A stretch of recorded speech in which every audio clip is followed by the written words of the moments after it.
استنى، الرسالة دي مخصوصة ليك النهاردة بشفاعة القديس العظيم ماري جرجس. بيقولك سلمها لربنا وسيب كل حاجة عليه وخليك معاه واصبر، هتفرج من وسع.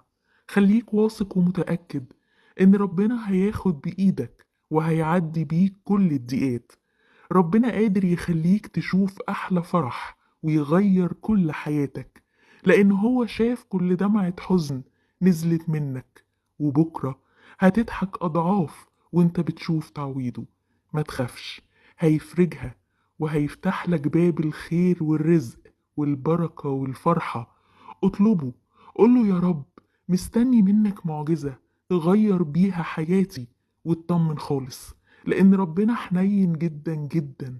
خلي عشمك فيه كبير، لأنه السند الوحيد الذي لن يخذلك. هيستجيب وهيبهرك بطريقته، حتى لو اتأخر عليك هو مش ناسيك. هو يقدر على حل المشكلات، لأنه هو الرب إله المستحيلات. سيب كل حاجة لتدابير ربنا، وخليك متأكد من جواك إن كل اللي بيحصل هو خير ليك وبس، لأن ربنا بركاته ما بتخلص وبيبعت خير في كل يوم جديد. وكمان كل تأخيرة وراها فرحة أكبر وتعويض أعظم يليق بيك. ربنا مش بيجيب حاجة وحشة ومش هيستخسر فيك حاجة لخيرك. الأمور المتروكة لله مضمونة مهما تأخرت. هيستجيب لك في لحظات الضعف وفقدان الأمل، لأنه دائما يأتي في الهزيع الرابع. يسوع حبيب ما بيتغيرش، هو بتاع زمان وبتاع دلوقتي، وهو الحبيب اللي هيفضل بكرة. هيراضي قلبك، هيجبر بخاطرك، هيعوضك. تشدد وتشجع وما تخافش، ربنا معاك. سيعطيك خير لا حدود له وفرح لا نهاية له.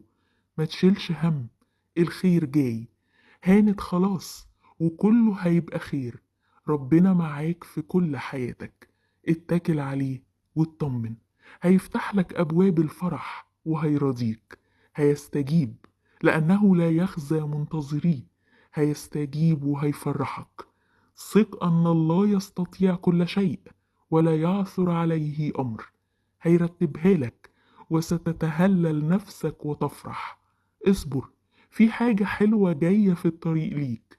ربنا بيداوي جروحك وأنينك عشان يجهزك لاستقبال الفرحة اللي مستنياك. هيكون عوضه مدهش ليك وهيفرح قلبك باللي يستحقه. اطمن، انت غالي عليه وهتفرح قريب. مفيش مستحيل ويا يسوع، سيستجيب ولو بعد حين. بس خليك واثق انه هيستجيب. امين يا رب.